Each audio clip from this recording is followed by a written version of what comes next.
Yeah, both. Everybody's here, so this will really just be if you want to go back and look at it. All right, so lesson 30, we're almost done. So we are doing, as you know, skeletal, muscle, and integumentary. Ooh, fun words. So the way this is going to work now is I have my coins. And I have little things covered up. And if you know the answer, you can raise your hand. I will call on you. If you've already gotten 3 right, I won't call on you anymore until nobody else wants to answer. There you go. It's a coin for the candy up front. Oh. Yep. It doesn't matter. I've got that thing set, so it'll take anything. It does not take some weird British money, but it takes pretty much all of ours. Huh? What does it take? I'll tell them. You'll tell who? Oh, no, don't you say the secret. You're not allowed. Okay, so let's start with the skeletal system. Here's my friend here. I got him on the Halloween clearance, and his hip was broken, so I super glued it back in. So one of his hips does not move, but that's okay.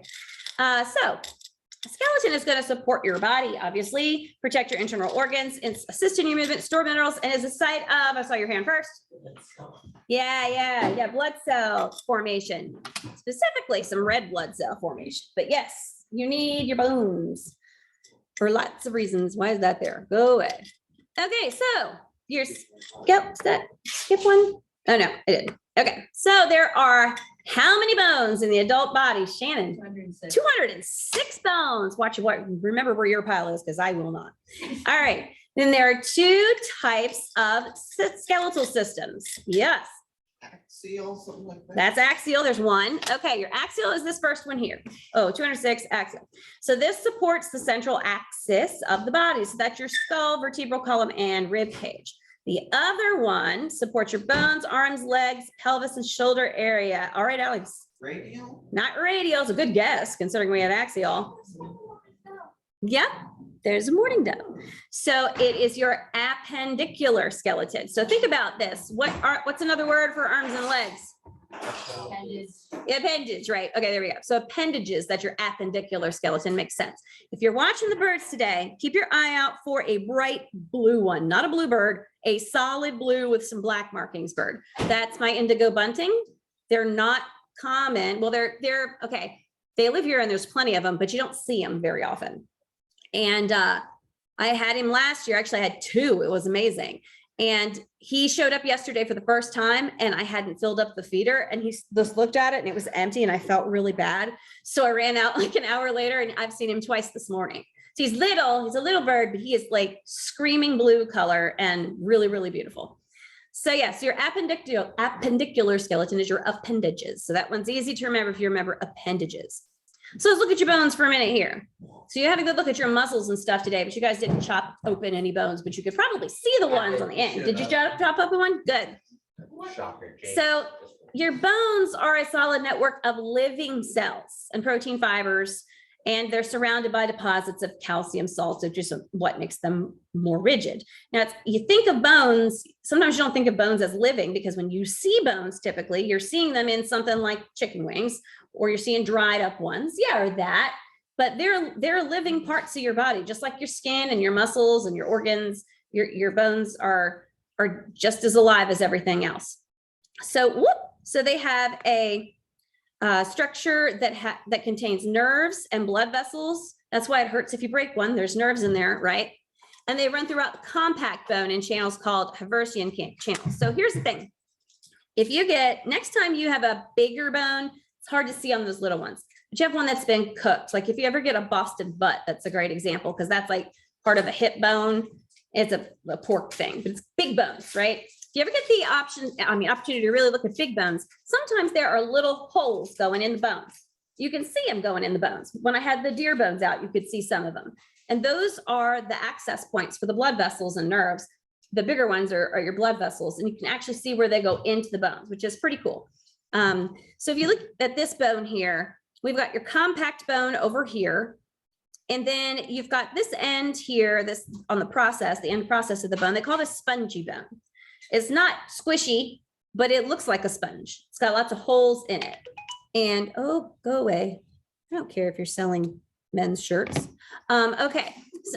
I get all this We're crap. here to contact about the free cookies. Yes, yes, yes, that one. Can I get real close to you? Which extended warranty, that one. Yeah, okay. So anyway, this is this way because it's at the end of your bones, specifically on your long bones, like your arm bones, leg bones, and it helps with impact. Now, obviously, you're going to have some cartilage here. It's going to help even more with impact. And here's where your blood vessels go through here, and they're going to supply all your bone cells with oxygen because they need that as well, and they'll remove waste. And then your bone marrow is going to store your fat, some fat, and make blood cells. And at the end of your bone, it'll be a particular shape where it's going to form some kind of a joint, right? Now, your outer layer it's going to be covered with a membrane, which you probably did see when you were working on your chicken bones today. You probably saw a decent membrane that covered it.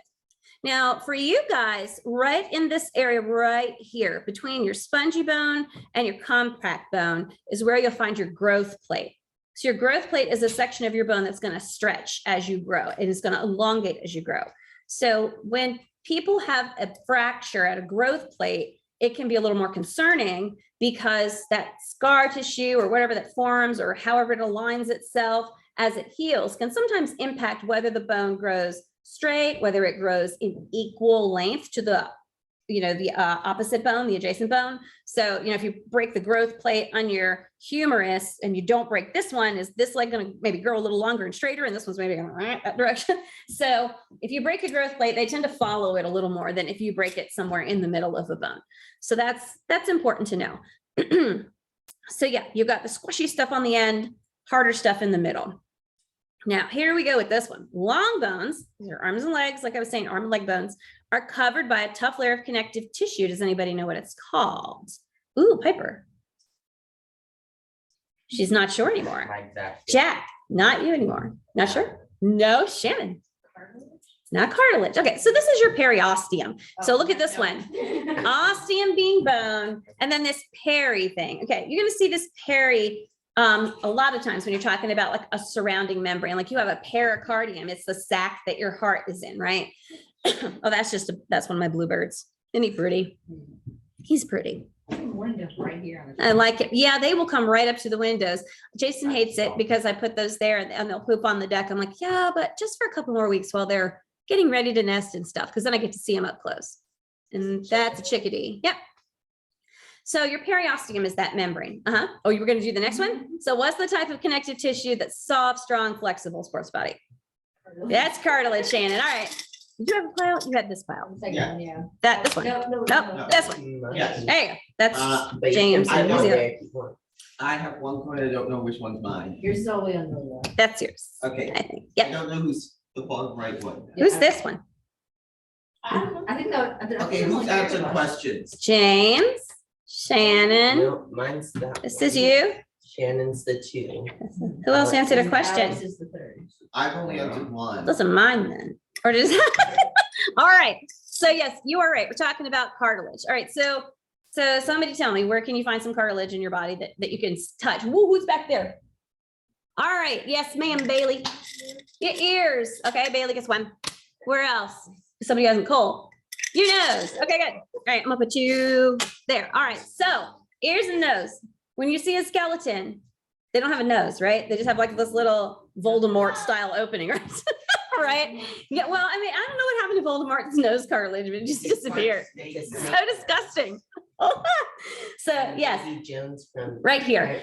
Actually, I listened to a really weird podcast. Cole was weird with me. It was when we were driving on a college visit recently, and it was one of those is this really happening? I think is what it's called, but it's like weird things that happen to people. And some girl had some weird, really rare autoimmune disease that actually was discovered and named by a Nazi doctor and still carries that name. Oh my gosh. But anyway, it caused her body to like destroy the cartilage in her nose. So her nose her nose disappeared, like kind of, and then she had to have, and it was years I think you were sleeping, but it was years that she went without this nose, like her nose was all deformed.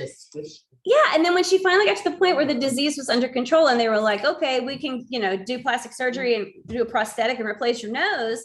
And she saw herself in the mirror and she was shattered because that's not who she looked like anymore. Like she didn't recognize herself. It's really interesting. So like Ethan, with your psych stuff, that's an interesting thing. You see yourself one way and then you're supposedly fixed, but you don't feel fixed. So yeah, your cartilage is also going to be at the end of your bones where your joints are, so that it gives it nice, smooth. It's a nice, smooth, slippery stuff. All right, so your bones are cavities, but they're filled, right? So they're filled with marrow. You got two types of marrow. You got yellow, that's your mostly fat, and your red, that's where you're getting your red blood cells from. So development of bones, ooh, this is fun. There may be clues down in here. So the process, this clue is not down there. What's the process where you've replaced cartilage with bone? Do you know what that's called? Anybody want to give it a guess? You want to guess, Piper? Was that one of the ones that I've had to. Nope, not this one. So this is called ossification. So if you think about it, there's your bone root again, osteo, whatever. So ossification is when your cartilage in your body turns to bone. Now, some places are not going to ossify, like your nose and your ears. Thank goodness, that would be really strange. But as an infant, as a newborn, much of your head and much of your body is cartilage that will eventually ossify. So think about, if anybody ever seen or played with an infant, I'm sure most of you have seen an infant. Do they have kneecaps? They don't have kneecaps. I never noticed. Think about it. They don't have kneecaps because it's cartilage in there and it has not ossified yet. Very strange, because when you don't think about it, so you really look at them, they got no kneecaps. It's kind of weird. Their knees. Yep. Oh, no kneecaps. And their skulls, obviously, you have all these different plates, right? You have all these different bones. Where was I had that book out just a second ago? Where did I put that book? I had a book out just 2 seconds ago that had Listening great to something 2 years picture ago, and he's like, I don't like babies. I don't know where it went. I'm like, but it had a great picture of all the different bones that make up your skull. Your skull is composed of a ton of different bones. And as an infant, those bones are all cartilage around the edges and they're not fused. Why? Oh, yeah. Who said what? Bailey said because your head will grow. Your head will grow. Well, yeah, some. that So is- yeah, I'll give you one for that.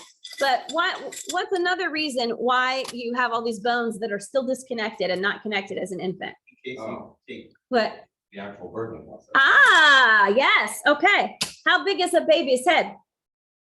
How big- All right, it's got to come out of something that's so how you going to do that, right?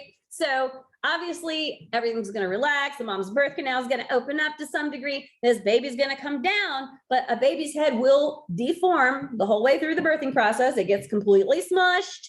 And if you have a baby that is a vaginal delivery and it was a decent time, it wasn't like a baby that shot out like some do, that baby will have a very, very pointy little head right here. It's pointy. It's almost got a little knob on it. It's called a caput, and it will flatten right out in no time. And that baby will have a normal round head. Now, babies in orphanages, for example, who are not like in other countries where they have like big orphanages full of babies, they lay in their cribs on their back for hours at a time. The backs of their skulls get flat, totally flat. And that's how they ossify. They end up being adult people with flat heads on the back. And then there's some kids who, depending on how they sleep or how they spend their time, yep, I have 2 pairs, so somebody's missing. Are you talking about the little kids that wear helmets? Yeah, have you seen the little kids that wear helmets? That's because their skull is starting to ossify, but it's not ossifying in a completely spherical fashion. So they put a little helmet on them that puts pressure on other parts and it shapes their head.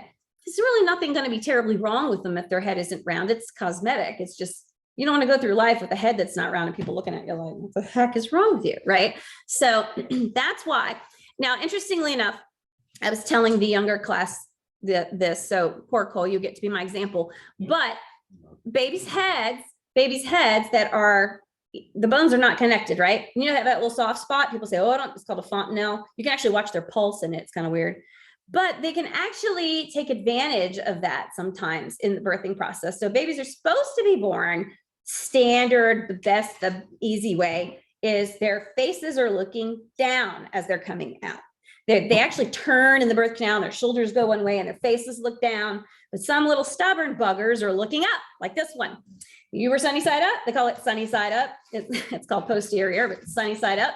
So they're looking this way. And because they're looking this way, they tend not to tuck their chin. They tend to extend their chin, which obviously makes the area being delivered that's supposed to be this. So it's kind of a complicated thing.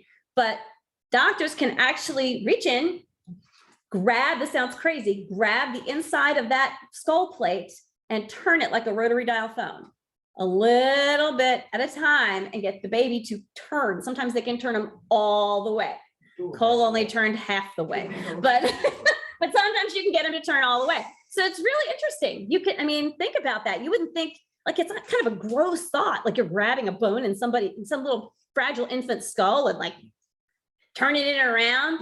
Yeah, the whole worst of it was he had a little red spot on his head that went away in 3 days. So I mean, it was no big deal, but interesting that can be done.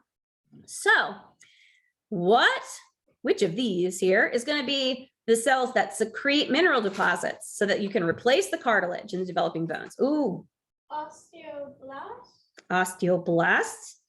Boom, Kuiper's killing it today. All right, so your next one is, these are the cells that help maintain the minerals in the bone and continue to strengthen the growing bone. All right, James. Osteoclasts, and it's gonna be osteocytes. Oh, but you answered, so. All right, how about, all right, this last one here, these are the ones that break down bone. Ah, this is obvious. Yeah, nobody's gonna get that. Osteoclasts. All right, so some reasons you may wanna do this. Say you have extra bone growth in an area, it's not what you want, right? So these guys are gonna come in and kind of do your rearranging and your house cleaning. So your joints contain connective tissue that holds bones together, and the joints permit the bones to move without damaging each other. So this is why it's nice and slippery in here, right? Got all this slippery stuff. You've got this stuff called synovial fluid. All right, so here's something interesting for you. Anybody do this a lot? Crack things, got stuff that snap. All right, so what that is there are gas bubbles in this synovial fluid, okay? And they're freely floating around in there. But if you pull it and you stretch that fluid out, you're taking the fluid that's in a contained space and you're stretching that space. It's going to cause all those little gas bubbles to kind of suck together and then go pop. And that's what you hear. So when you're cracking joints, you're just popping little gas bubbles in them. Mm-hmm. You would put it in Bailey's pile. You what? You would put it Oh, I put it in Bailey's pile? Is this your pile? There we go. Thanks for being honest. You're going to steal. You could steal from her. So, interestingly, who has heard that popping your joints is bad and can cause arthritis? And that's wrong. You can actually, they've done studies on it. You can pop and snap all the heck you want. It's not going to cause you any problems. It's just going to annoy the people around you. Yeah. Uh-huh. There was this guy who did his own experiment. Yep. Where he only did this Mm-hmm. hand for like Yep. something crazy like 50 years. Yep. And not on this hand. Yep, exactly. And they were the same. Yeah, it was, I think he was a doctor too, if I remember correctly. There's a great little like cartoon YouTube video about it, but he cracked and he made it a point of cracking and snapping specific joints always. And he did it repeatedly as much as he could. And he did it for years, like decades, and there was no difference. So it annoys people around you, but it's not really it's not gonna hurt you. So you have immovable joints. These are the ones in your cranium and your sacrum. So your cranium is obviously your head, right? That's once it's ossified. Before it's ossified, like when you're a baby, they kind of wiggle around, as we've said. Where is your sacrum? Sacrum. Nobody knows. Nope. Your sacrum is right here at the bottom of your spine where your hips come together. So like right where your butt crack is, okay? Right above your butt crack. If you were to put your hand so that like your middle finger was touching the tippy top of your butt crack, you're basically touching your sacrum. It's the little triangular shaped thing like this. Your tailbone's at the end, spine comes in at the top. That's your sacrum. And there are joints in your sacrum. There's the ilium, which is near it, and there's an iliosacral joint, but the sacrum itself has fused over time. So because it's fused, it's immovable, but it's separate bones.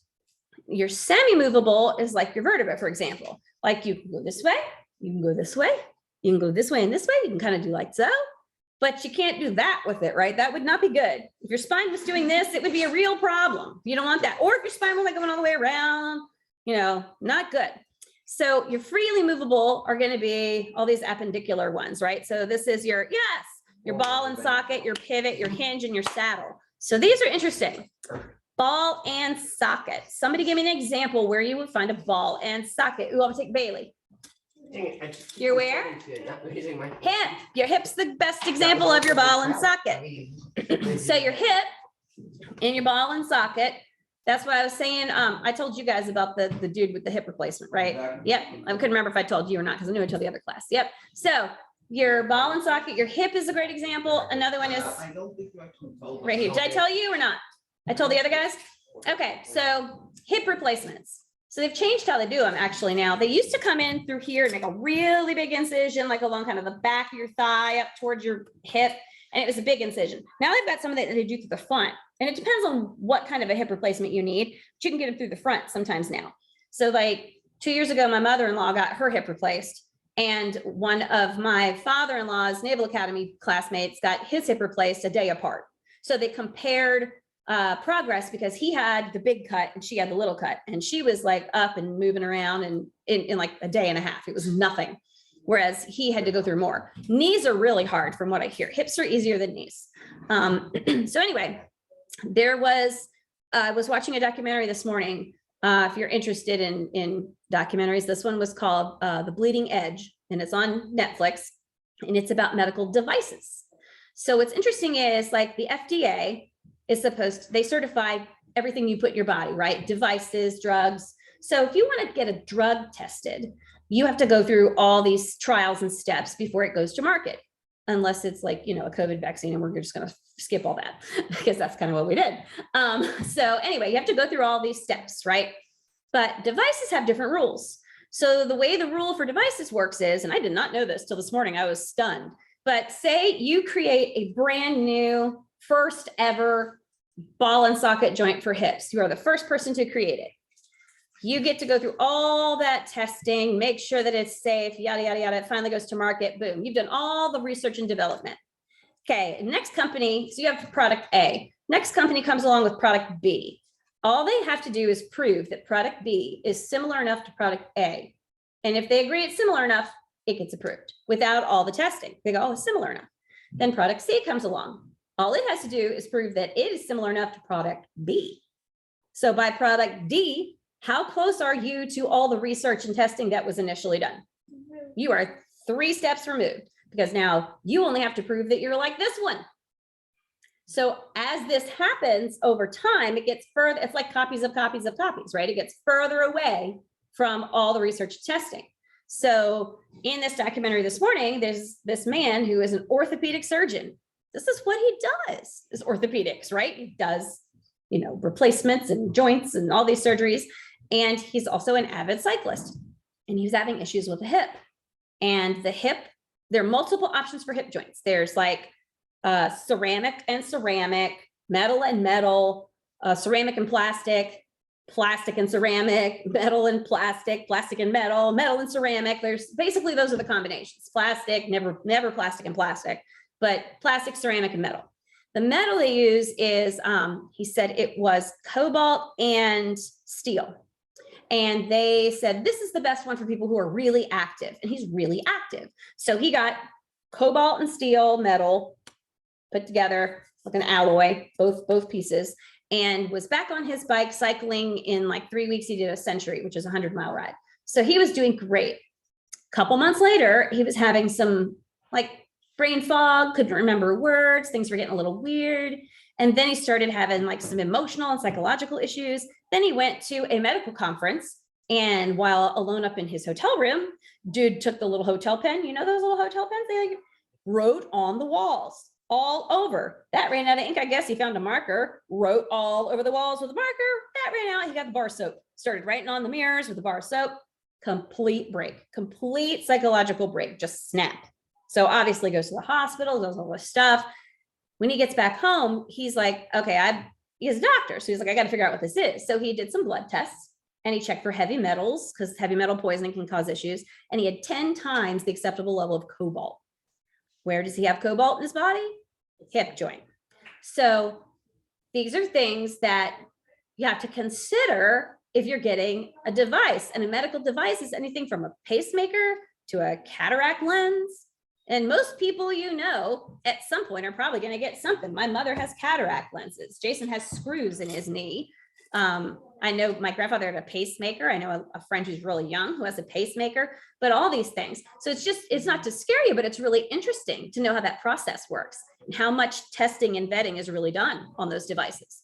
So he had that removed and he's doing better. The other one they talked a lot about is a product called eSure.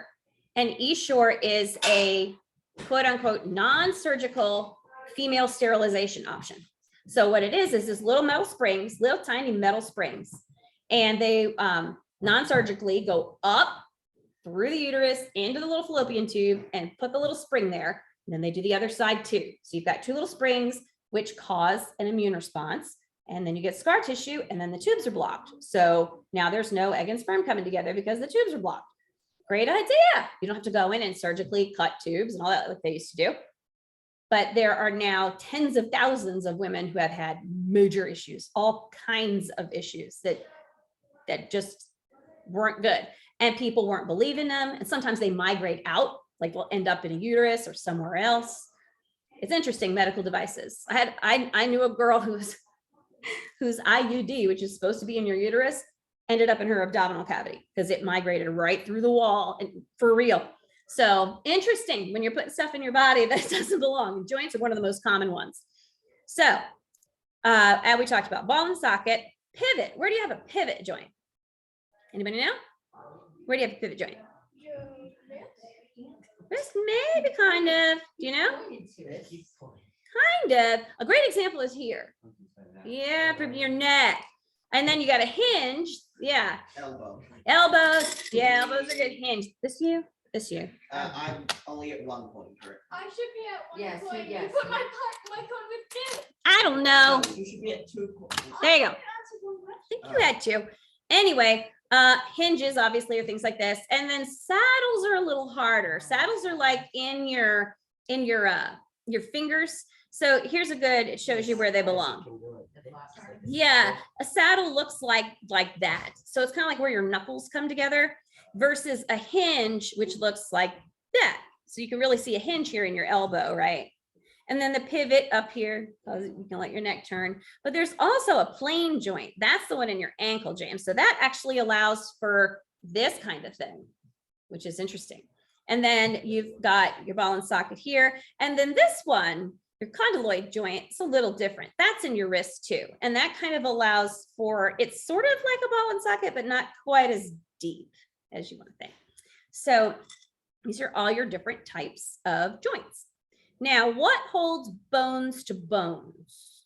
Somebody who has an answer. Jack, come on, Jack. I feel like I read the wrong chapter. Bone to bones. All right, James.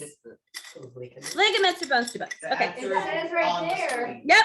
Oh. Ligaments are bones to I was bones. gonna say it and then- So here's the interesting thing. You see right here? What happened to this dude? Ligament. Ligament. Yep. Snapped. All right. Now, how are they going to fix this? Staples. Surgery staples. So if you break a ligament, you've broken a ligament. You already broke. Nope, Well, they do not. If you break a ligament, it's gone. Now, there are ways to work around it. Obviously, you have muscles around it that will compensate for it. I have 2 broken ligaments on the outside of my right ankle. And I have muscles that compensate, but sometimes I just fall over. Just twist my ankle and just fall over. Also, though, they can do types of surgeries. For example, your anterior cruciate ligament, which is over here in your knee, is a common soccer injury. It's called ACL. You may have heard ACL. Jason actually did it on a mountain bike. And they have several different ways they can fix it, but they do replace the ligament by putting something there and screwing it in where the ligament would attach. One of the things they used very frequently in like the late 90s and have proved to do well, because Jason still has his, is they take a patellar tendon graft. So they go in here and they take a piece of the tendon that attaches the muscle to your kneecap, and they use it as a graft, and they put the tendon in and they screw it in on either side. So anybody who's had an ACL surgery that had a patella graft usually has a big slice right down the front of their knee. So it's pretty obvious that that's what it was. Like he still has it. It's pretty obvious. They can also give you a ligament from a cadaver. And you all know what a cadaver is, right? And they can also give you, sometimes they use like artificial things, but cadaver stuff, I think, was not working as well as tendon grafts. So, Nice. So bones to bones are ligaments. Past expiration. That's an important one to remember. Bones to bones are ligaments. The other thing that you want to think about, bones to muscles or muscles to bones, those are tendons, right? Speaking of tendons, Always anybody fun. seen the reel or it's going around on all kinds of stuff, but it's a dude and he's like a big buff guy and he's at the gym and he's got a dumbbell and he's sitting and he's lowering the dumbbell like this. Have you seen this one?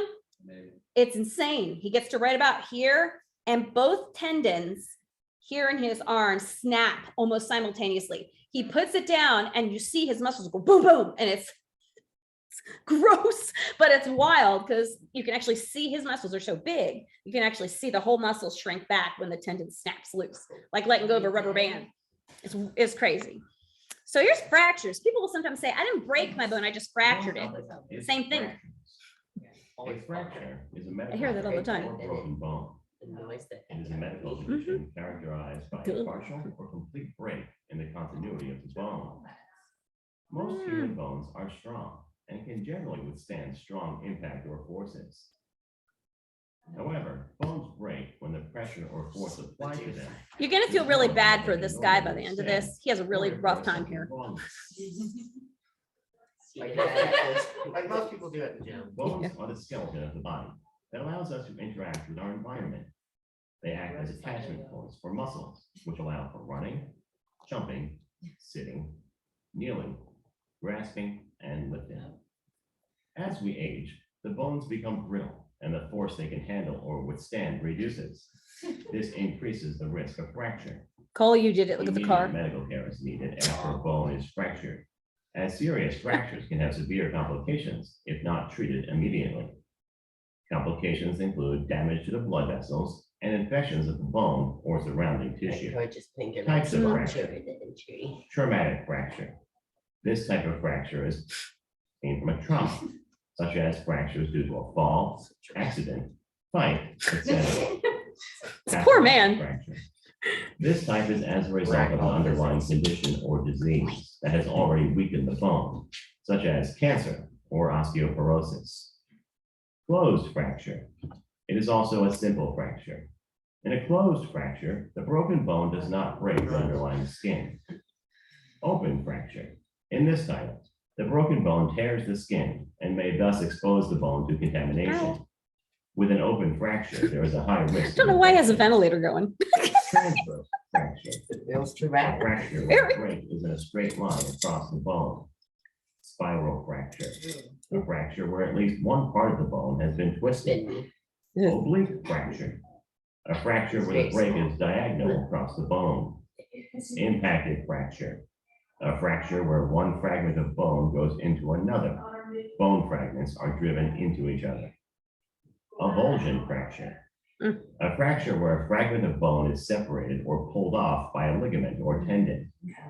Complete fracture. A fracture in which the bone breaks completely. Types of complete fractures are comminuted fracture. Bone fragments breaks into 3 or more pieces. Single fracture. Bone fragment breaks in one place into 2 pieces. Non-displaced fracture. Bone fragments breaks into pieces and stay in their normal alignment. Displaced fracture. Bone fragment breaks into pieces that shift off their normal alignment. Incomplete fracture. The bone doesn't break completely. Incomplete fractures are more common in children whose bones are softer and more elastic. Types of incomplete fractures are green stick fracture.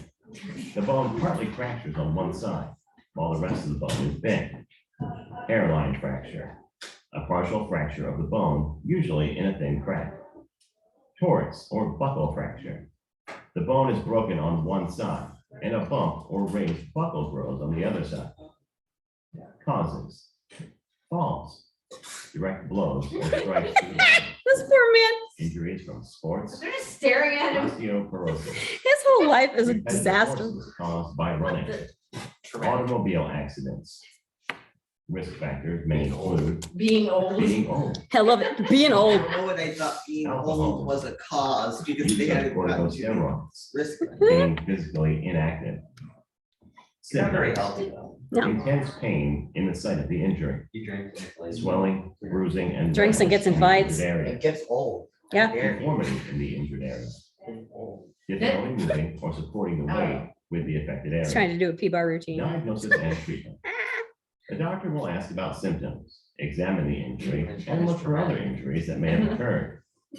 The American Academy. Again, of why does he need a Orthopedic respirator? Surgeons Look at that provides thing. an X-ray is the most common method of It's diagnosis. traumatic, all Broken right? bones, And right? it's not They even help in plugged into visualizing them. the bone and revealing breaks and other signs of damage, as well as in determining the location and type of the fracture. His head's still. In case where X-ray alone is insufficient, CT scan or MRI may Yeah, be used. good old MRI. Treatment. Treatment options depend on the type and location of the fracture. The first goal of treatment is to try to put the broken pieces back into their proper position and stabilize them as they heal. Pieces of broken bone should be kept immobile until they are mended. A cast may be used to stabilize the broken bone. The cast may be made of fiber or glass, and it will help stabilize the injured area and keep broken pieces compact until they heal. Complex injuries may require surgery. Now he needs a I thought he's respirator. biting it. Right. Thank you for watching our video. Please do not. So forget to did y'all like, see that avulsion fracture please where subscribe. in this case, what they showed was that the end of the heel bone popping off? Now, I want you to think back to that picture of the bone that we had the little cross section, they had a little spongy bone on the end. Okay, so right here on your radius, you can feel that little process right there sticking out. Okay, so years ago, we had a friend who lived on Lake Lanier and had a boat, loved to wakeboard. I can't wakeboard, I can't ski, I just watch and laugh. That's my job. I don't even drive the boat. I just sit in there and laugh and woo, he's having fun. So this guy, Tom, was out there and he was like really just going everywhere. He was looking awesome. It was cool. It was a cool day. And when he was done, you kind of throw the rope. The rope it's a single rope, comes to a point where it divides into two ropes and then there's a bar. So it's like a triangle, right? You hold on to it, woo, having fun. He was looking awesome. Totally awesome. So he finishes, throws the thing up in the air, and somehow it came back down, caught his hand, and went snatch and pulled that process right off of that bone. He came up out of the water and it was like, we're all like, oh my gosh, you okay? He's like, I don't think I'm okay. So we went to what is now Northside Forsyth, which used to be this little tiny scary place. Because this was like the boonies for me at the time, because we lived down in Roswell. I lived in Roswell. I didn't know it. This was crazy high, far in the middle of nowhere. We were in the sticks, and we go to this frightening little place that is now Northside Forsyth. I thought he was going to come out, completely distorted for the rest of his life, but actually they did a good job. It was just really scary at the time. But yeah, it just took that process at the end of his bone where the spongy bone is, and it was an avulsion. It took it right off. Yeah. I remember when we were at one of our family friends, like church people's house, Mhm. and up in the mountains, and that's when my appendix just decided to go.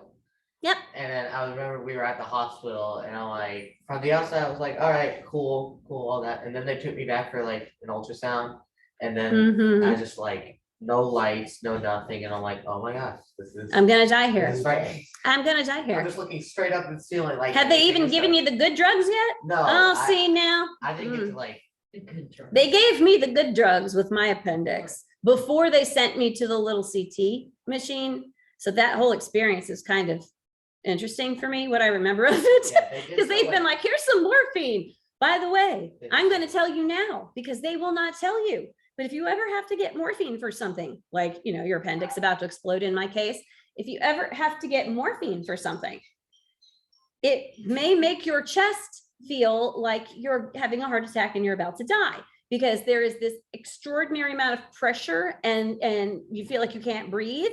And it lasts about, I don't know, 10 seconds that feels like an hour. And I seriously thought I was having a heart attack. I thought I was having a reaction. I was like, oh my God. And the lady's like, it's okay. You'll be all right. I'm like, could have warned me that I was going to feel like I was going to die, because that was scary. I probably was on the good time drugs, but like all I remember from that day was like the ambulance ride to children. Ah. The lady showing me like pictures of her pig and explaining to me that Dollar General was redneck Walmart. When I just Oh, thought, yeah, you good know, stuff. Walmart was That's redneck good. Walmart. She was a fun lady. I bet she was. Well, and morphine. By the time you get the morphine, you're like, what? So one of the things they mentioned in the video is pathological fractures, or fractures that are due to some underlying condition. And they mentioned corticosteroids, but another thing that can cause weakness and brittleness of bones is some of the medications they give for organ rejection, to prevent organ rejection. So if you've had a transplant, they give you medicine that keeps your body from rejecting this organ. As, oh, Ethan, do you mind opening that gate out there for him? And just kicking that, there's a little bell, just kicking it in front of it so it stays open. I think he has to pee, poor dog. Thank you so much, honey. So, that's probably loud. Look, Ethan's gonna save you. So, anyway, I know friends who had a baby that was born. He was born with a really severe heart condition and needed a transplant. So he stayed in the hospital his whole life until he was 4 months old, and they were able to do a transplant. Like, he'd never left 4 months in the NICU, right? It was rough. Thank you. So they gave him this heart transplant, which was a miracle. And they gave him the anti-rejection drugs and all of that. And after like a couple more months, they were finally able to take him home. First time he'd ever left the hospital. Within like a week of having him home, they were getting him dressed. They're putting a little onesie on him, and his arm just snapped. So they took him back to the ER, and they're like, his arm broke. We were being really gentle. We don't know what's going on, because that's one of the things that can happen, can make your bones fragile and brittle. So they did all these x-rays on this baby, and they found multiple rib fractures, but they were not new. They could tell by the x-ray that they were older fractures. So this mom and dad, who'd had this very fragile baby and had just gotten him home and was trying to take care of him and do their best for him, were suspected now of child abuse, and the kid was snatched from them. And it took about 6 more months before they got through the court process. But what had happened was the whole time, the doctor that did the heart transplant, in the process of opening his rib cage, cracked a few ribs, but didn't put it in the medical report. And because he didn't put it in the medical report, it appeared as if the parents had abused the kid. So they eventually got the baby back, but it was a nightmare. It was almost a year of pure nightmare for them. So all kinds of things can cause bones to be fragile. Anti-rejection medications is one of them, obviously. People should put things on their reports. So here's how fractures heal, because it's an interesting little process. When a broken bone or fracture occurs, the body leaps into action to begin the healing process. Stop giving me stupid ads. When the bone breaks, it bleeds. The blood collects and forms a mass of blood known as a hematoma. The hematoma is rich in cells that are capable of growing new cartilage and bone. These cells set to work building a callus that bridges across the fracture site to hold the bone fragments together. The callus is at first more cartilage than bone. It is known as a soft callus. This soft callus gradually begins to fill with bone, evolving into a more stable, hard callus. After the hard callus has formed, the bone may not look like it did before the fracture. It may look slightly crooked. It probably has a large bony callus. Over months and even years, the bone begins to remodel based on the stresses it is exposed to. Remodeling allows the bone to take on a shape similar to its original shape. Problems can occur to disrupt appropriate fracture healing. Displacement. If the ends of the fracture fragments are pushed apart, a callus cannot form between them and they cannot heal appropriately. This is why displaced fractures need to be reduced or set. Instability. If there is too much motion at the fracture site, the rigid bony callus cannot set up. This may result in a fibrous non-union, meaning that a soft callus is able to bridge the fragments together, but it never heals because a hard callus cannot form. This is why fractures often need to be immobilized with casts, splints, or surgical fixation. Poor blood supply. If the blood supply to the fracture site is poor, there may not be enough of the cells present that carry the tools necessary to build the callus. This can result in a non-union, meaning that the fracture never forms a strong callus and does not heal. Certain bones in the body are known to have vulnerable blood supplies. Fractures in these bones are treated with extra caution. So that's why the immobilization is so important, because can you imagine if it was constantly stretched like that and it never healed? That'd be awful. This guy's fun. So, I like how they included the It looks belly like- button. looks like a superhero. He looks like he's like. He looks like he's Vision's younger brother, but like, Anybody ever gone to the bodies gone through exhibit? some stuff. he looks You ever like seen he's that? about to do the Hotline Bling thing. The bodies exhibit has some that look kind of like this, and they're really interesting. I like the bodies exhibit for what you get to see. The situation behind it is kind of creepy. It appears, though we're not entirely sure, that the specimens used in the bodies exhibit were Chinese prisoners. Oh, really? That is what it appears to be, or at least that's the accusation that has been made, and not really sure that you can take whatever the Chinese company is saying on face value when they say no, because I mean, the So- people there were supposedly donated for science, right? supposedly all Asian. What So about the babies? Oh, just- yeah, same thing. I think those are, yeah, aborted, some probably, I don't know. Very interesting, but it's true. It's an incredible exhibit to see if you get the opportunity to go. It's really, really interesting. One of my favorite I really enjoyed it. And then I read about it and I was like, oh, so anyway. All right. So there are 3 different types of muscle tissues. What are they? Anybody want to go? What's the first one? Moves bones, the voluntary. I saw Bailey first. Nope. Okay, James, the first one. Wait, the first Yep. patches, so those Bones and it's voluntary. on. Muscle. One of the 3 None types. of those look like big enough words for what I'm thinking of. Well, guess. Skeletal's right. You got it. All right, you got it. There you go. Is this your pile? Yeah. All right. So what controls breathing and digestive system and is involuntary? Shannon? No, I don't remember the word for it. no, Respiratory? nope. This is your smooth muscle. I just thought This is your smooth muscle. So remember when we talked about digestive system and peristalsis, that moving, that's your smooth muscle. It's involuntary because you're not causing your body to do that, obviously. So your last one is found in your heart.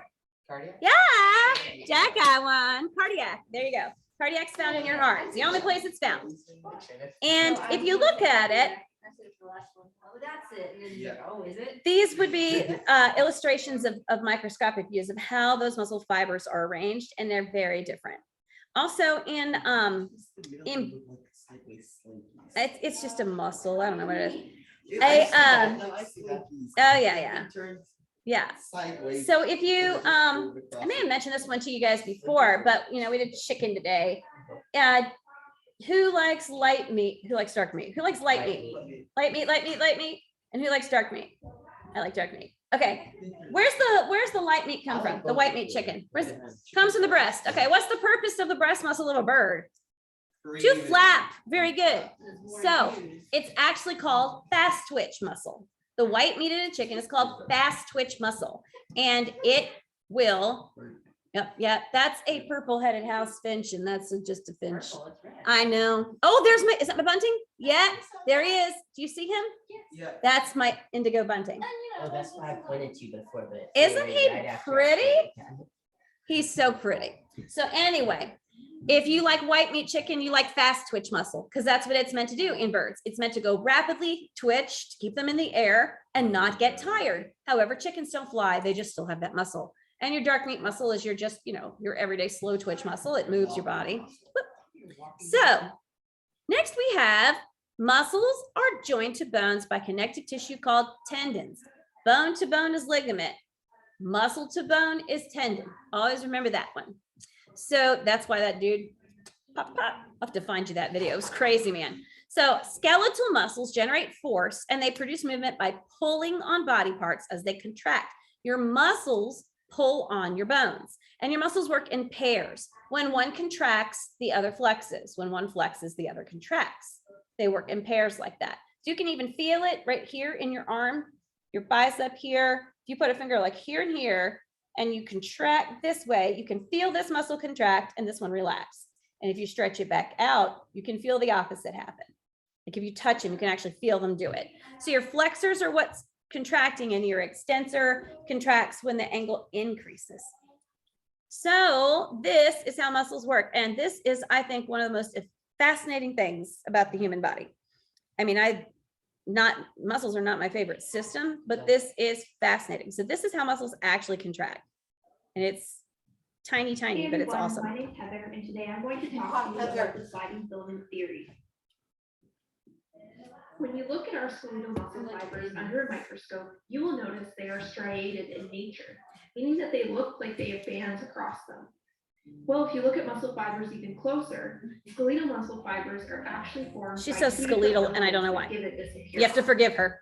The first filament is known as actin, and it is very thin, Yeah. also known as the thin But check this out. This is where it's cool. The second filament is myosin, and it is much thicker than actin because it contains a bunch of myosin heads. So this is also known as the thick filament. Muscle contraction is initiated by the brain via an action potential. This action potential causes an influx of calcium ions that bind to troponin, a protein on the actin filament. This causes a conformational change in actin and exposes the myosin binding site. I find it easiest to begin with detachment. This is when the myosin head detaches from actin. In order for detachment to occur, an ATP molecule must bind to the myosin head, and when this happens, myosin detaches from actin and goes into a resting state. The next step is known as hydrolysis. In hydrolysis, the ATP molecule is split into an ADP molecule and a phosphate molecule. This causes the myosin head to change into a ready position and bind to actin. Since the actin filament has undergone a conformational change and the myosin heads are in the correct position, a cross bridge can occur between the two filaments. The myosin heads bind to the actin filament. Next, the bound ADP and phosphate detach, which causes myosin to forcefully change back to its relaxed shape. This is known as a power stroke. This brings us back to where we began, detachment. So to refresh and bring things into a full circle, another ATP molecule binds to myosin, causing it to detach and return to its resting state. The cycle continues until the brain ceases movement, preventing an action potential. Therefore, actin returns to its normal shape and no binding can occur. Let's sum this up. Beginning with detachment, ATP binds to the myosin head, causing it to detach. Next, during hydrolysis, the ATP splits into ADP and a phosphate, which allows the myosin heads to be ready to bind. A cross bridge occurs because both the actin and myosin filaments are in the right positions to do so. And finally, the ADP and phosphate are then lost, causing myosin to perform a power stroke. Thank you so much for watching this video. If you liked it, You ever seen how a be sure to give ratchet it a thumbs works? up and don't forget to subscribe to my That's YouTube channel. exactly what that is. It's one ratchet, ratchet, ratchet, but you have to think about this. There are millions of those fibers in a muscle. And when you do this, that just happened millions and millions of times, because that one click is not a whole muscle. It's a tiny bit of the muscle contracting. So what you get is like click, click, click, click, click, click, click, many, many, many clicks. And that's what tightens that fiber in order to make the muscle contract. So it happens super quickly and millions, literally millions of times when you do this. So it's incredible how fast that ratcheting action is working. I've always thought that was really neat. So how do you look like this dude? Well, first you get purple body paint, but What makes your muscles grow? Why do they get bigger when you use them? Here's why. Get this huge bell. I love a TED Ed. We could watch TED Ed all day. I would not get bored. Oh, dude. We have over 600 of Why is them. this so They blurry? make up Jeez. between 1/3 and 1/2 of our body weight. And along with connective tissue, they bind us together, hold us up, and help us move. Woo. And whether or not bodybuilding is your hobby, muscles need your constant It's attention children about because to the way say. you treat them on a daily basis determines whether they will wither or grow. Say you're standing in front of a door, ready to pull it open. Your brain and muscles are perfectly poised to help you achieve this goal. First, your brain sends a signal to motor neurons inside your arm. When they receive this message, they fire, causing muscles to contract and relax, which pull on the bones in your arm and generate the needed movement. The bigger the challenge becomes, the bigger the brain's signal grows, and the more motor units it rallies to help you achieve your task. But what if the door is made of solid iron? At this point, your arm muscles alone won't be able to generate enough tension to pull it open, so your brain appeals to other muscles for help. You plant your feet, tighten your belly, and tense your back, generating enough force to yank it open. Your nervous system has just leveraged the resources you already have, other muscles, to meet the demand. While all this is happening, your muscle fibers undergo another kind of cellular change. As you expose them to stress, they experience microscopic damage, which in this context is a good thing. In response, the injured cells release inflammatory molecules called cytokines that activate the immune system to repair the injury.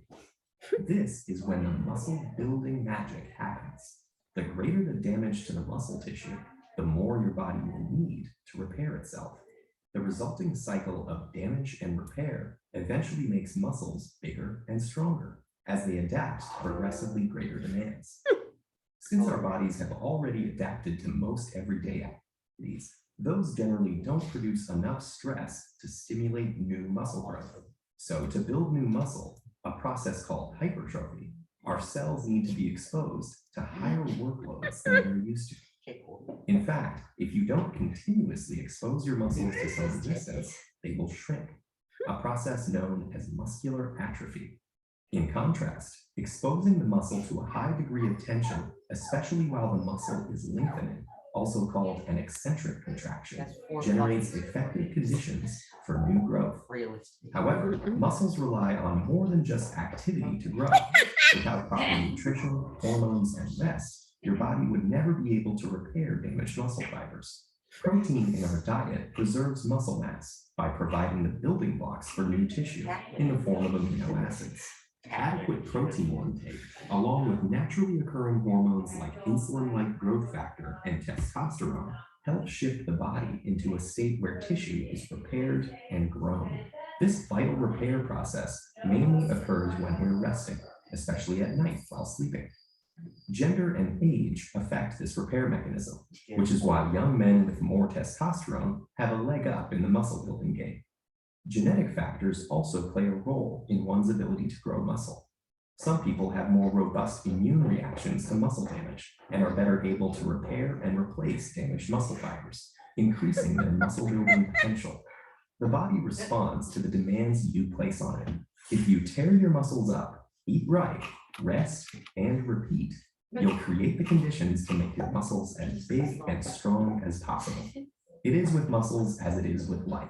Meaningful growth requires challenge and stress. So Wait, where? yeah, no, you actually have to damage your muscles to get them to grow. So you ever do the thing where, you know, you go and you do some muscle strengthening workout and the next day you're like, gosh, everything burns and it hurts. Well, it hurts because you tore your muscle fibers. That's what's going on. But when you tear your muscle fibers, they grow back bigger and stronger. But interestingly, like I said, genetics do play a role. You can have equally strong muscles that aren't as big. And this can be seen in certain sports. Like I know when you watch high level men's gymnastics, for example, which I watch a fair amount of, having 2 kids in gymnastics, some of those guys can do skills And they're nowhere near as buff looking as the guy next to him who can do the same skill. So there's still strength even without the building necessarily. And there's also the issue with some of these bodybuilder types. And I know it's an issue with gymnasts too. If your muscles get too big, sometimes they're so big that you can't get them, your limbs where you want them to go. Like it affects your flexibility. So that's an issue as well. I had a friend from high school who turned into as her hobby for years, she was a female bodybuilder.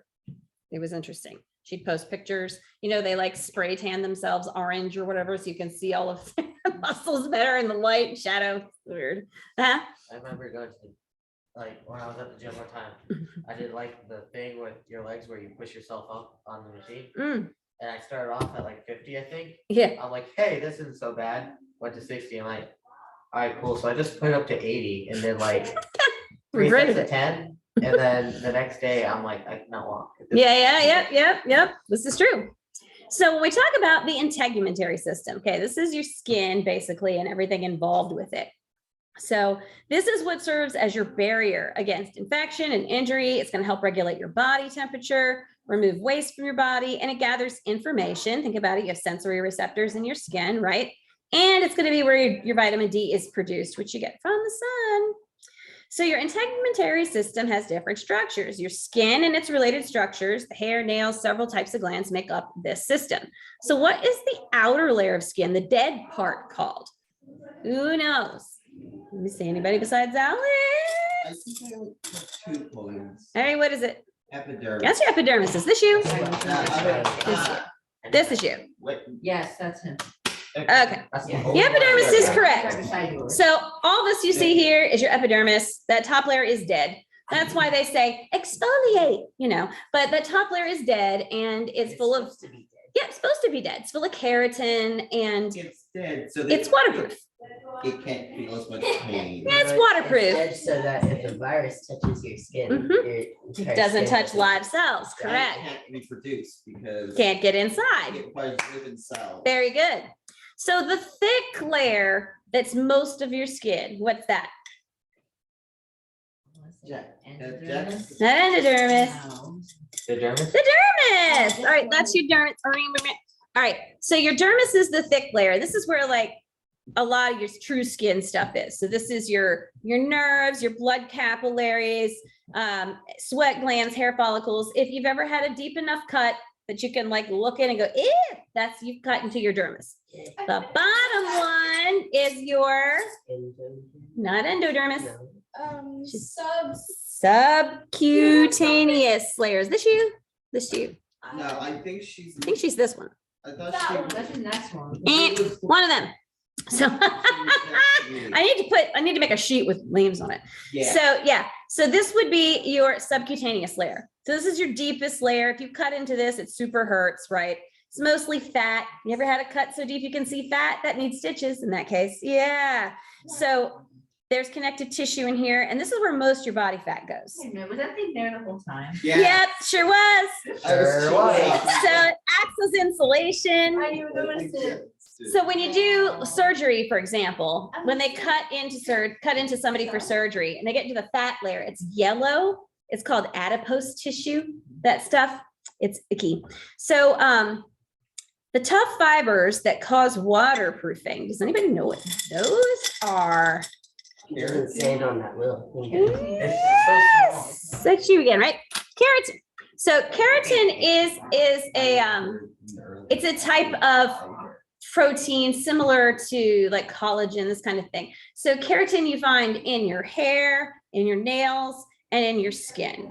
And sometimes you can get like extra keratin shampoo and conditioner, that kind of stuff, you see it.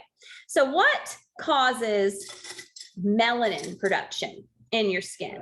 What do you got, Piper? Melanocytes. Yeah, melanocytes. You got it. All right, she's good. So Also sun. melanocytes. Yeah. So what the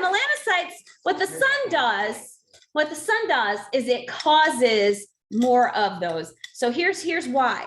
Say anybody here know that they have Scandinavian or a Nordic descent? I do. I have some, Swedish and me and whatnot. Okay. That's why I'm like super white, because my ancestors lived in an area where there wasn't a ton of sun. So they needed to go out there and soak up as much sun as possible. Your melanin, this pigment, protects you from the sun's rays because they absorb it to a degree, and it keeps you from getting burned. Okay, darker the skin, the harder to burn typically. All right, if you have ancestors, anybody have ancestors that came from somewhere near the equator? Yeah, okay, so yeah, there you go. I was gonna say Vietnam. Yeah, so those people tend to have darker skin. Why? Well, because they're trying to be protected from the UV rays. So if you're somebody like me who's got Nordic and Scottish descent, dude, the sun is like rough on me. Okay, I would not do well at the equator. But if you're somebody like Miss Jackie, whose dad's from Ecuador, she probably gets a lovely tan, right? Okay. But it's the amount of melanin in your skin that causes the difference in skin pigment for everybody. That's all it is. People say, oh, it's just melanin. It is just melanin. And the reason why they're different levels has to do with where your ancestors came from and protection from the sun. So your dermis is what lies beneath your epidermis. It contains your protein, collagen, blood vessels, nerve endings, glands, sensory follicles, all the hair follicles, and it forms your fingerprints. So what secretes the oily substance that we call sebum? What secretes that? It's the oily stuff on your skin that keeps your skin moisturized and waterproof. Oh. Do you know? Oil. Sebaceous gland. It is. It's sebaceous glands. All right, you just answer away. So if you like to watch Dr. Pimple Popper or anything of the sort, sometimes you will see her drain a sebaceous cyst. And that's where you've got like a sebaceous gland that has basically gotten really big and it's full of the sebum and it comes out like cheesy stuff. You ever seen that? Like ribbons of cheesy stuff? It's kind of gross. I actually had one right there and I got it removed and then my body rejected the stitches because that's what my body does. I had to get stitched like 3 times. It's gross. But anyway, that's what that is. They will swell up and be full of stuff and they usually have to get lanced and then drained. And then there's a sac where the little gland was. You can pull it out and remove the sac, stitch it up. But if you like Dr. Pimple Popper, she has tons of these. So what develops when sebum, remember that's the oily stuff, and dead skin cells start to plug up a hair follicle? What's that called? You know? Not an ulcer. That's acne, folks. Oh, it's such a good timing in your life to discuss this business. It doesn't just go away. Hormones drive it a lot. So you can be a full-grown adult and still deal with it due to hormonal stuff. But if you clean your face a lot, it sure will help because at least you're removing the sebum. And then we talked about exfoliating. If you scrub really well and you get rid of those dead skin cells and you get rid of the extra oil on your face, you can certainly help. Yeah. Do you have a question? No. Oh, you know the next one. Okay. What's the allergic reaction? What is that? Oh crap, what's the word? Hives? Yes, hives. Okay. Hives are what you get. I was gonna say drag. So if you touch something you're allergic to, or you take something you're allergic to, you can get hives. I get hives from a crap ton of antibiotics. I've got like 2 classes of antibiotics I can take that don't cause me to blow up. And yeah, you can also get hives from temperature. Really, really cold temperature can cause hives. Some people, do you get that? My husband gets it. It's weird. Yeah. I'm like, what did you do? So the next one is excessive exposure to ultraviolet radiation in sunlight and tanning beds. What's this called? She's got it. Anybody else have it besides Piper? What is that? Sunburn? Sunburn. Yeah. But what's it lead to? Cancer. There you go. Okay. So skin cancer. So this is when you get excessive exposure to UV light. So for those of us who have less melanin, we are more prone to this sort of thing right here. And this is why sunscreen matters. And I'll tell you why, because it's not the sunburns you get when you're 40 and 50 that cause you to have skin cancer at 60 and 70. It's the sunburns you get as a kid. If you get sunburned as a child, even now at your age, that is what's putting you at risk for skin cancer 40, 50 years down the road. That's why my father-in-law follows everybody around with sunscreen because he's already had pieces of nose removed from skin cancer. Yeah. I've had like 3 sunburns in my life. Don't get them if you can avoid them. I slather my kids because it bugs me. So, all right, this is here. Here's a little video. Prove my point. I got sunburned like really like. This super white dude on the beach here is going to tell you why you need. You can go to the beach, man. Douse yourself. I'm telling you. Most of us think of the sun as our friend. No. It helps plants I do grow, not. keeps us warm. Not my Who friend. doesn't love to lie on the beach on a sunny day? But for all of its good qualities, the Bless you. sun can also be harmful in large amounts. Woo! That's why we invented sunscreen. The purpose of sunscreen is to shield the body from the sun's ultraviolet rays, which have several harmful effects, including sunburn, aging, and skin cancer promotion. Ugh. These rays are separated by their different wavelengths into types such as UVA and UVB, which exert a variety of effects in the skin due to the absorption patterns of chromophores, the parts of the molecules responsible for their color. The primary two chromophores are hemoglobin, found in our red blood cells, and melanin, which gives our skin its pigment. We know that UVB rays cause the skin to burn. The role of UVA rays is less well understood and appears to have an effect on our tanning response, carcinogenesis, and aging. So how does the sunscreen protect us from these rays? There are two basic types of sunscreen, physical and chemical blockers. Physical blockers like zinc oxide or titanium dioxide reflect sun rays by acting as a physical barrier. If you've seen lifeguards with noses covered in white, then you know what this looks like. The same ingredients are primary components of diaper cream, but the goal is also to create a physical barrier. Historically, they haven't always been easy to apply and were conspicuously visible on the skin, but new formulations have made this less of an issue. Chemical blockers, on the other hand, absorb the sun's rays. They deteriorate more quickly than physical sunscreens because their ability to absorb the sun diminishes. Generally, these are more transparent when rubbed on the skin, but some people develop allergic reactions to some of the chemicals. Regardless of the type of sunscreen, all are subjected to testing to determine their sunburn protection factor, or SPF. This is essentially a measure of the protection that the sunscreen will provide from UVB rays before one begins to burn. But even if you don't burn, you still need to use sunscreen, because unless you live in a cave, you're not immune to the effects of the sun. It is true that darker skinned people and those who tan easily have more built-in protection from sunburns, but they are still vulnerable to the effects of UVA. Children under the age of 6 months, on the other hand, should have almost no sun exposure, as their protective mechanisms are not fully functioning and their skin is more likely to absorb any sunscreen. 6-month-old is applied. walking, mind you. Wearing sunscreen helps protect against Totally the development accurate. of all three types of skin 10 cancer: basal cell carcinoma, squamous cell carcinoma, and melanoma. Hey, On a daily basis, the DNA in your cells is developing mutations and errors that are generally handled by machinery within your cells. But ultraviolet rays from the sun lead to mutations that the cell may not be able to overcome, leading to uncontrolled growth and eventual skin cancer. The scariest thing about this is that usually you can't even see it happening until it's too late. But if these concrete risks to your health are not enough to convince you to use sunscreen, there are aesthetic reasons as well. Along with cigarette smoking, sun damage is the leading cause of premature aging. Photoaging from chronic sun exposure leads to a loss of elasticity in the skin. In other words, making it look saggy. Nice. Take a look at this truck driver whose left side was chronically exposed to the sun and notice the difference. This is an important point. Car windows block UVB, the burn rays, but not UVA, the aging rays. It is recommended to use sunscreen daily, but you should pay special attention before prolonged sun exposure, or when at the beach or among snow, since the reflectivity of water and ice amplifies the sun's rays. For these cases, apply about an ounce 15 to 30 minutes before you go out, and once again soon after you get outside. After that, you should reapply it every 2 to 3 hours, especially after swimming or sweating. Otherwise, you should wear protective clothing with ultraviolet protection factor, or UPF. Stay in shaded areas such as under trees or an umbrella, and avoid the sun at the peak hours of 10 a.m. to 4 p.m. And All what's day. the best kind of sunscreen? Everyone will have their preference, but look for the following things: broad spectrum, SPF of at least 30, and water resistant. A light moisturizer with SPF 30 should be good for daily use.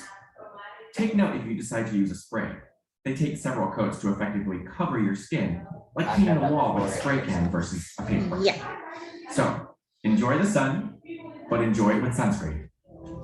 Stole the shopping cart. They say that anything over SPF 30 is basically the same.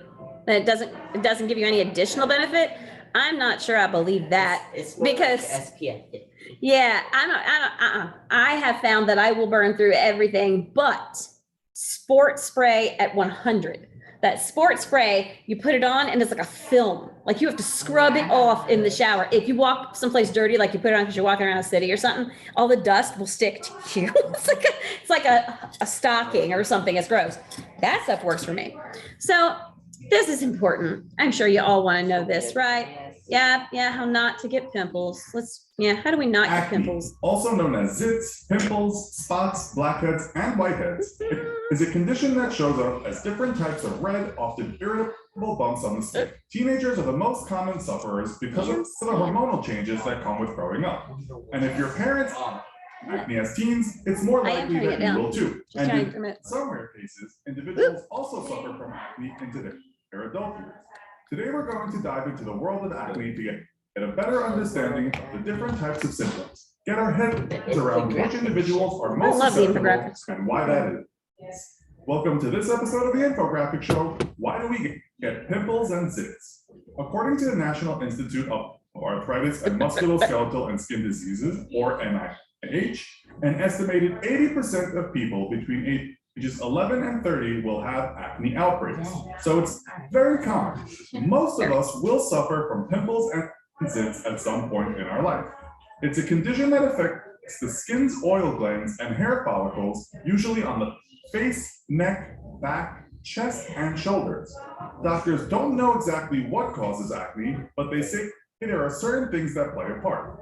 These include changes in hormone levels, which occurs during puberty, taking certain medicines, wearing makeup, and hereditary genes.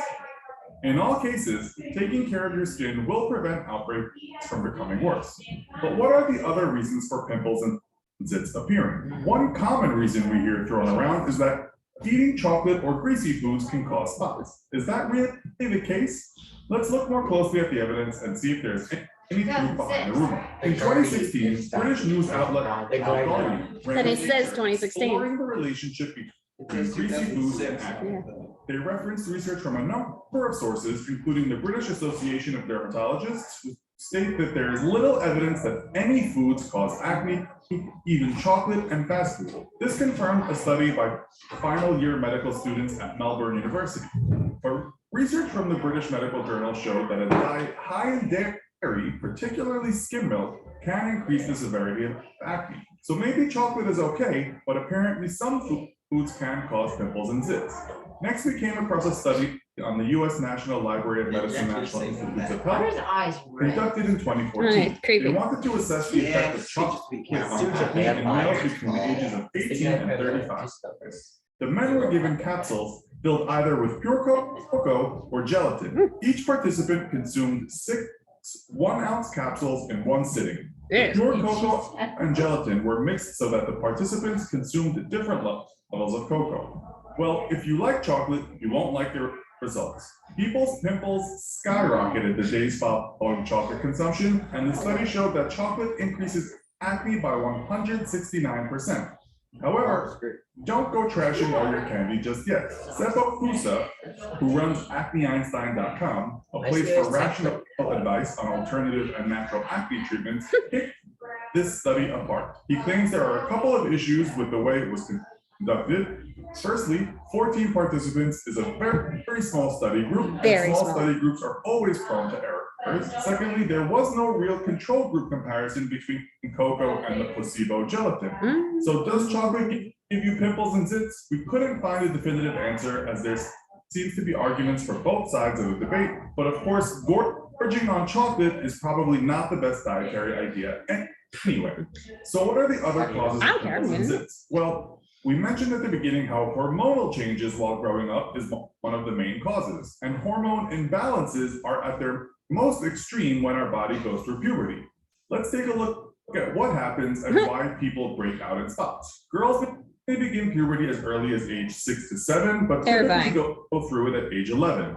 Boys begin as early as age 9, but typically go through it around age 12. When a person is going through puberty, according to teenshealth.com, the brain releases a hormone known as gonadotropin releasing hormone, or GnRH. This hormone travels to the pituitary gland and signals it to release 2 additional hormones that affect the girl or boy's body differently. This results in growth and development, as well as production of hair under the arms and pubic area. This increased production of hormones signals the body to produce more sebum, which is a form of oil that develops in the pores. The excess production can also cause the oil to build up in the hair follicles, which results in pimples and zits. What about adults? Can adults also get pimples and zits? It's much rarer, but yes, some adults do. One of the most common examples is with women who are going through menopause. Again, the changes in hormone activity can affect the way a person's That's not skin menopause. and regenerates itself. The same effects are often experienced during pregnancy. Thank you for Has clarifying. also been linked to breakouts of acne. Dr. Alexa Kimball, a professor of dermatology at Beth Israel Deaconess Medical Center, conducted research back in 2003. This research on university students showed that stress I've could seen that trigger same an picture, acne but with the episode. And the chimpanzee. greater the stress, the more pronounced the breakout. When we are stressed, our bodies produce more androgens, which is another type of hormone. And again, it leads to an increase in the oil that develops in the pores, and so we get more pimples and zits. Ultimately, there are some clear reasons why we get pimples and zits. The common ones being hormonal changes in the body from puberty, pregnancy, stress, or other physical changes. There are also other possible causes that are linked to our diet and what we eat, but these are still being debated with arguments on both sides. Let's watch that one. Acne, let us know in the comments. So I'll say this. Be sure to check out our other video. called Why are you still Acne. talking? Oh, I know that the more I wore my mask, the more breakout I would get, just because all that oil gets trapped. So you have to really scrub your face if you're wearing masks. Speaking of wearing masks, I just saw a tweet pop up saying that they can take them off on airplanes now, which, Really? yeah, well, a federal judge overturned You it. still need vaccine though? I don't know. They don't check for vaccine cards when you get on a plane, because I've flown twice now since this. So it's, yeah, but it's stuffy in there. So there's that. But I was gonna say another thing, that if you have to be careful when you're covering your face, always clean, clean, clean. But like I have a friend that worked in the hospital, and she had to be like double masked at one point, and basically they could only take their mask off if they like were on break and they were outside, and they didn't even get to drink during a day. It was crazy. They couldn't even get water. It was nuts at the beginning. She ended up with cellulitis, which is like an infection of all of the tissues within your skin and everything. She ended up with cellulitis in her face, which if you don't take care of it, it'll just eat your face up, eat up wherever you got. So she got cellulitis, and she ended up having to have IV antibiotics for 3 weeks every day. So every day she had to leave her part of the hospital, go to the infusion clinic, sit there, let them plug in an IV, get IV antibiotics. And I think it was 3 straight weeks of that. It was terrible. Yeah. It looks like there's Spanish homework in the bottom of this tree. Somebody's Spanish homework? Yeah. Thanks for letting us know. It's probably Drew's. Anybody else have any questions? Because y'all are done and you're good to go. And we are right spot on time. So if you come up with any questions, let me know. Y'all know what your homework is. Be sure you turn in your lab by next week. Have a good one.